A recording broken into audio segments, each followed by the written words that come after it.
Hello दोस्तों, नमस्कार। हम अपना भजन का सुहाग गीत सुनाई थे या अपना भजन सुहाग गीत सुनी और कमेंट में बताइए कि सलाह दीजिए। सुहाग गीत सुनाई थे अपना भजन का।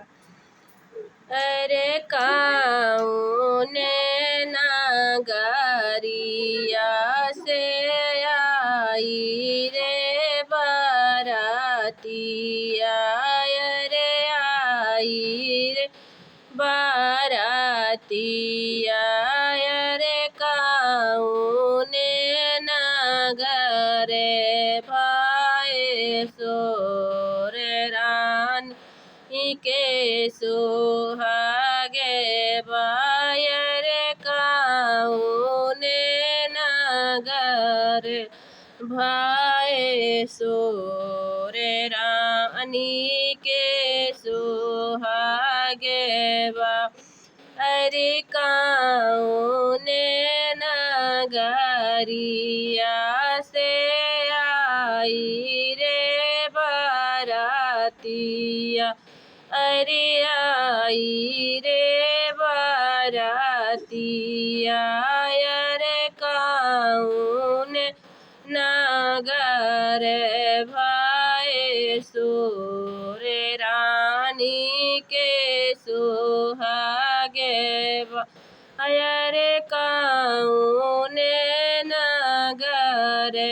भाए सोरे रानी के सुहागे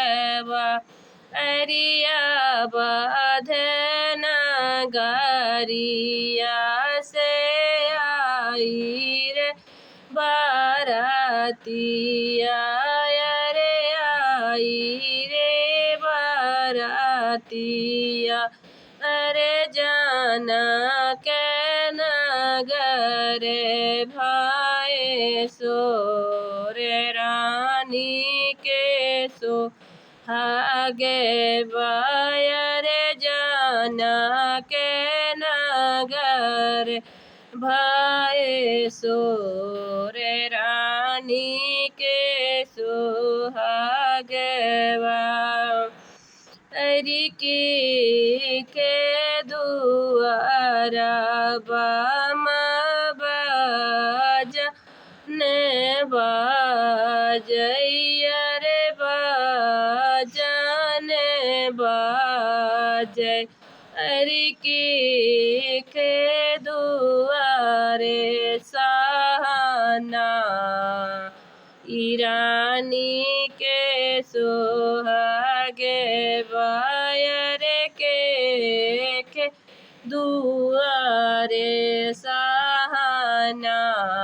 ईरानी के सुहागे अरि के दुआरा हाथिनी हो आई, रे हाथिनी हो आई है, रे के करैयो न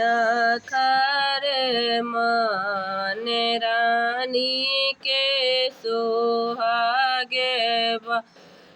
रे के करैयो ने खरे माने रानी के सुहागवा अरे जाना के दुआरा हाथिनी खड़ी रे हाथिनी खड़ी रे ओई करे मान रानी के सुहागे अरियोई करे न खरे मान रानी के सुहागवा अरे जाना के द्वारे उतरे दूल्हा है दूल्हेरू रे दूल्हा है दूल्हेरुआ अरे ओने करे मणे भाई ले आजो रे रानी के सोहागे बायरे करे मणे भाई ले आजो रे रानी के सोहागे बा।